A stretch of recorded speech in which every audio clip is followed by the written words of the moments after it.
तो क्या लॉरेंस बिश्नोई ही अगला दाऊद इब्राहिम बनने की तैयारी कर रहा है? क्योंकि भारत की सबसे सुरक्षित जेल साबरमती जेल के भीतर बंद पिछले 10 वर्षों से एक लड़का आज के तारीख में हिंदुस्तान के सबसे बड़े सुपरस्टार से लेकर के हिंदुस्तान के सबसे बड़े माफिया के राइट हैंड के खात्मे तक में वो शामिल है, और उसके बावजूद भी उसका कोई कुछ बिगाड़ नहीं पा रहा है। उसकी धमकी का असर यह होता है कि सलमान खान जैसे बड़े माफिया सुपरस्टार तक को अपनी सुरक्षा की चिंता होने लगती है। अमेरिका तक की खुफिया एजेंसीज उसका नाम लेने लगती हैं।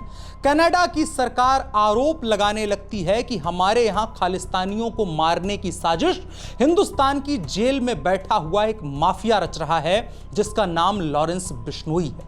और साथ ही साथ सवाल उस चीज को लेकर के भी है कि क्या लॉरेंस बिश्नोई आज के तारीख में जो खान गैंग हुआ करती थी बॉलीवुड की, उसके लिए भी एक बड़ा खतरा बन चुका है, जिसमें दाऊद इब्राहिम के इशारों पर, सलमान खान जैसों के इशारों पर बॉलीवुड में यह बात तय किया जाता था कि कौन काम करेगा, कौन जिंदा रहेगा, किसको मार दिया जाएगा। आपको याद रखना चाहिए बॉलीवुड में कितनी ही निर्मम हत्याएं हुई हैं, कितने ही ऐसे मिस्टीरियस सर्कमस्टांसेस में सुसाइड हुए हैं जिनकी आज तक सत्य बाहर नहीं निकल के सामने आए हैं। और अचानक से अब उस नेक्सस को टूटता हुआ जब हम लोग देख रहे हैं, तब सवाल बहुत बड़ा खड़ा हो गया है कि आखिर लॉरेंस बिश्नोई का लक्ष्य क्या है? आखिर लॉरेंस बिश्नोई करना क्या चाहता है? क्या लॉरेंस बिश्नोई सिर्फ सलमान खान से बदला लेना चाहता है इसलिए क्योंकि वो जाति से बिश्नोई है और सलमान खान के द्वारा एक काले हिरण का, 2 काले हिरणों का शिकार किया गया था, या अब बात कहीं उससे आगे बढ़ चुकी है? इस वीडियो में हम इन्हीं तमाम चीजों को समझने की कोशिश करेंगे कि जो अभी हाल फिलहाल में जो हत्या हुई है, बाबा सिद्दीकी की हत्या, आखिर उसके तार कहां तक जुड़ करके जाते हैं? क्यों पाकिस्तान से लेकर के हिंदुस्तान तक में जो रेडिकल मुस्लिम्स के नेता बनने की हिमाकत लोग करने वाले हैं, वो तमाम लोग एकाएक रोने लगे हैं? और आखिर क्यों डर अब सलमान खान जैसों के भीतर भी है, और डर कनाडा में भी है, और चर्चा अमेरिका में भी हो रही है? इन तमाम चीजों को इस वीडियो में समझने की कोशिश करेंगे। नमस्कार, मेरा नाम है अनुराग मिश्रा और आप देख रहे हैं शाइनिंग इंडिया। इस वीडियो में हम कोई ऐसा दावा नहीं करेंगे जिसकी पुष्टि ना की जा सके, लेकिन आपको अंदाजा देने के लिए हम एक कहानी से शुरुआत करेंगे। अजीत डोभाल का नाम आप सभी ने सुना होगा। हिंदुस्तान के सुरक्षा तंत्र के प्रमुख और भारत को तमाम उन खतरों से बचाने वाले व्यक्ति का नाम है अजीत डोभाल। अजीत डोभाल आज से कुछ दशक पहले जब पाकिस्तान में ऑपरेट कर रहे थे और इसके अलावा दाऊद इब्राहिम भारत के लिए बढ़ता हुआ एक बड़ा खतरा था, तो अजीत डोभाल ने एक पूरी तैयारी कर ली थी जिसके जरिए यह बात तय हो चुकी थी कि दाऊद इब्राहिम को उस रात खत्म कर दिया जाना था। लेकिन मुंबई पुलिस के द्वारा एक ऐसा ऑपरेशन किया जाता है जिसमें अजीत डोभाल के उस प्लानिंग को फेल करके उन तमाम शूटर्स को पकड़ लिया जाता है जो उस रात दाऊद इब्राहिम को खत्म करने वाले थे। उसके बाद अजीत डोभाल का लगातार कद बढ़ता चला गया और सामने से दाऊद इब्राहिम का भी कद बढ़ता चला गया, और हिंदुस्तान में किस तरह से बॉम्ब ब्लास्ट से लेकर के बॉलीवुड में माफिया रैकेट को ऑपरेट करने और जो मुंबई और हिंदुस्तान के अलग अलग हिस्सों का चलने वाला माफिया रैकेट था, उस सबका एकमात्र बादशाह दाऊद इब्राहिम बन गया। आज की तारीख में अजीत डोभाल एक बहुत पावरफुल पोजीशन पर हैं और दाऊद इब्राहिम अब लगभग अपने अवसान की तरफ है। अब लगभग दाऊद इब्राहिम का खेल खत्म हो रहा है, लेकिन वो खेल नेचुरली खत्म हो रहा है, और नेचुरली अगर वो खेल खत्म होगा तो दाऊद इब्राहिम के द्वारा जो बनाया गया माफिया रैकेट है उस पर किसी और का, ऐसे व्यक्ति का कब्जा हो जाएगा जो आउट ऑफ कंट्रोल ऑपरेट करेगा दाऊद इब्राहिम के तरीके से। अब यह कहानी यहां पर खत्म होती है। अब आते हैं हम लॉरेंस बिश्नोई के ऊपर। लॉरेंस बिश्नोई जिसकी गिरफ्तारी पंजाब में हुई थी इस मामले में कि छात्र राजनीति के चलते उसके द्वारा एक व्यक्ति की अपोनेंट की हत्या कर दी गई थी। लेकिन आज के तारीख में जब लॉरेंस बिश्नोई की चर्चा होती है तो लॉरेंस बिश्नोई की चर्चा आज एक आम माफिया से कहीं ज्यादा हो चुकी है। आज हिंदुस्तान में ऑपरेट करने वाले तमाम माफियाओं के ऊपर अगर कोई माफिया बैठा हुआ है तो वो नाम लॉरेंस बिश्नोई का है। आज के तारीख में सलमान खान जैसा सुपरस्टार जिसके इशारों पर एक समय पूरा बॉलीवुड नाचा करता था, एक समय पर बॉलीवुड में किसको काम मिलेगा किसको नहीं मिलेगा, यह बातें तय करने का अधिकार मुंबई में अगर किसी के पास था तो वो सलमान खान के पास था, और सलमान खान के ऊपर हाथ था दाऊद इब्राहिम का। लेकिन अब कहीं ना कहीं दाऊद इब्राहिम का वो हाथ कमजोर होता नजर आ रहा है, और उसी के अकॉर्डिंगली, प्रोपोर्शनली सलमान खान के ऊपर हमले बढ़ते जा रहे हैं। आपको याद होगा बीते वर्ष सलमान खान के घर पर फायरिंग हुई थी, जिसके बाद सलमान खान की सुरक्षा की चिंता होने लगी और तमाम बातें होने लगी।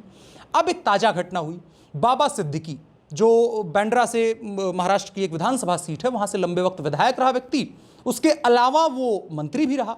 लेकिन उसके अलावा बाबा सिद्दीकी का एक और परिचय है कि वो संजय दत्त को, जो AK-47 या AK-56 का केस था जो संजय दत्त के ऊपर, उस हथियार को पहुंचाने का जो आरोप या माध्यम जो व्यक्ति बना था वो बाबा सिद्दीकी था। सलमान खान और शाहरुख खान के बीच दोस्ती करवाने वाले व्यक्ति का नाम बाबा सिद्दीकी का था। बाबा सिद्दीकी वो व्यक्ति था जो बॉलीवुड की आधे से ज्यादा फिल्मों में इस बात को तय करता था कि कौन सा पैसा कहां लगेगा, कौन प्रॉफिट कमाएगा, कौन नुकसान में रहेगा, किस हीरोइन को काम मिल जाएगा, कौन सी हीरोइन 25 साल की उम्र में रिटायर हो जाएगी और कौन सी हीरोइन 32 साल की उम्र में भी 16 साल की लड़की बनकर के फिल्मों में नाचती रहेगी। ये तमाम काम बाबा सिद्दीकी किया करता था। एक समय पर वो दाऊद के साथ काम किया करता था, लेकिन उसके बाद दाऊद के बरक्स उसने अपना एक माफिया रैकेट तैयार किया।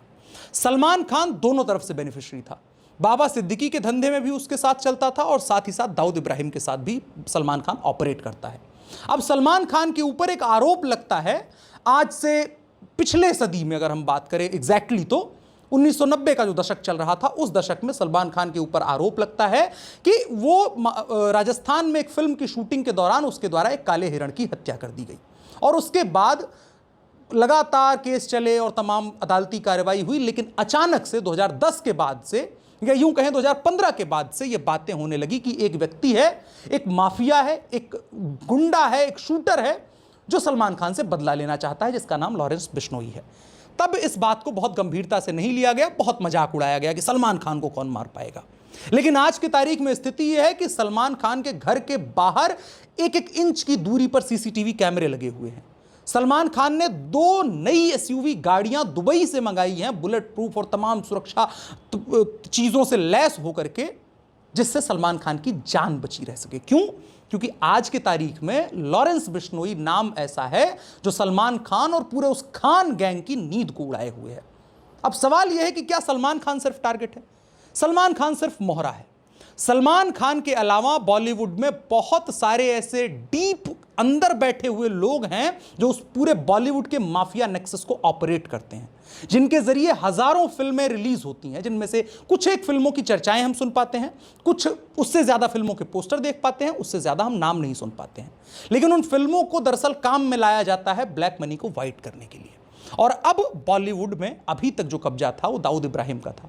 दाऊद इब्राहिम बॉलीवुड की फिल्मों के जरिए मुंबई और आसपास के इलाके की जो कॉरपोरेट का काम था, इसके अलावा जो वहां पर बिल्डिंग्स बनने और जमीन की खरीद फरोख्त का काम था, उसके जरिए पैसे कमाता था और मनी लॉन्ड्रिंग करता था।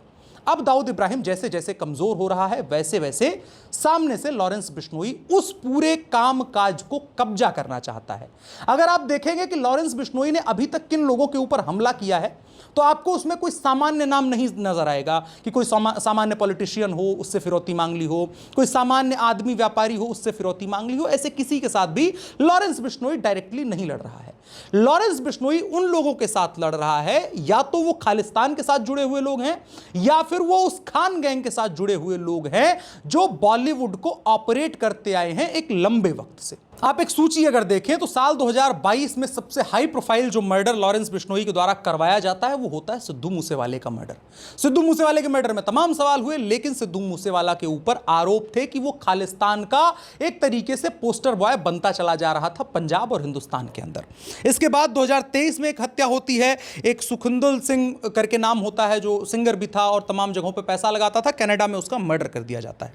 इसके बाद 2023 में गिप्पी गिरेवाल के ऊपर अटैक होता है कनाडा के अंदर। सलमान खान के ऊपर 2023 में फायरिंग होती है। 2024 के अंदर AP ढिल्लों के ऊपर अटैक होता है कनाडा में। ये तमाम वो लोग थे जो या तो बॉलीवुड के नेक्सस से जुड़े हुए हैं, उस खान गैंग से जुड़े हुए हैं, या फिर खालिस्तानियों के पैसे पर पंजाब की म्यूजिक इंडस्ट्री के जरिए काम करते हैं और ड्रग्स और हथियारों की तस्करी में कहीं ना कहीं से इन्वॉल्व हैं या रास्ता उसके लिए प्रशस्त करते हैं। और इसके बाद आखिरकार हत्या होती है बाबा सिद्दीकी की। बाबा सिद्दीकी की आमतौर पर चर्चा नहीं होती थी, लेकिन आज के तारीख में अगर आप देखेंगे तो पाकिस्तान से लेकर के हिंदुस्तान के बिहार में पप्पू यादव तक, पप्पू यादव एक छोटा व्यक्ति और अंतर्राष्ट्रीय स्तर पर पाकिस्तान की अगर बात कर ले तो दोनों जगहों पर बराबर का रोना मचा हुआ है, उसके बीच में रोने वाले तमाम लोग हैं। बाबा सिद्दीकी की हत्या में क्या इंटरेस्टिंग है, बाबा सिद्दीकी की हत्या के बाद क्या चीजें स्पष्ट होती हैं।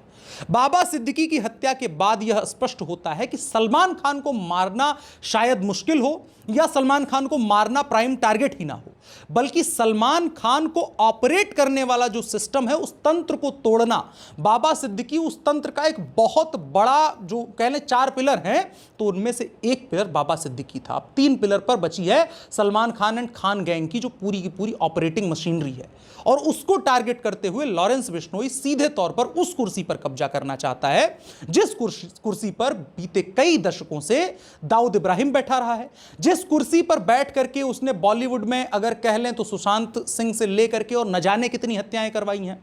आपको गुलशन कुमार की हत्या याद होगी, जिसमें नदीम श्रवण नाम के एक वक्त पर जोड़ी हुआ करती थी, जिसमें जो नदीम व्यक्ति था उसी के द्वारा ऑपरेट करवा करके और तमाम चीजें करके गुलशन कुमार की हत्या करवाई गई।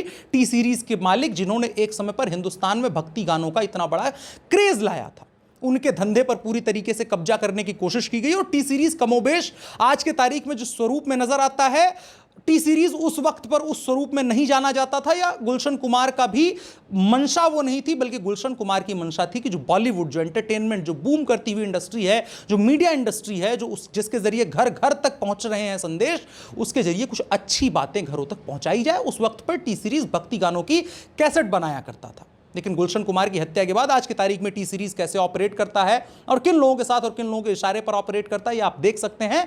गुलशन कुमार की हत्या उनमें से एक रिमार्केबल मर्डर्स में से एक है।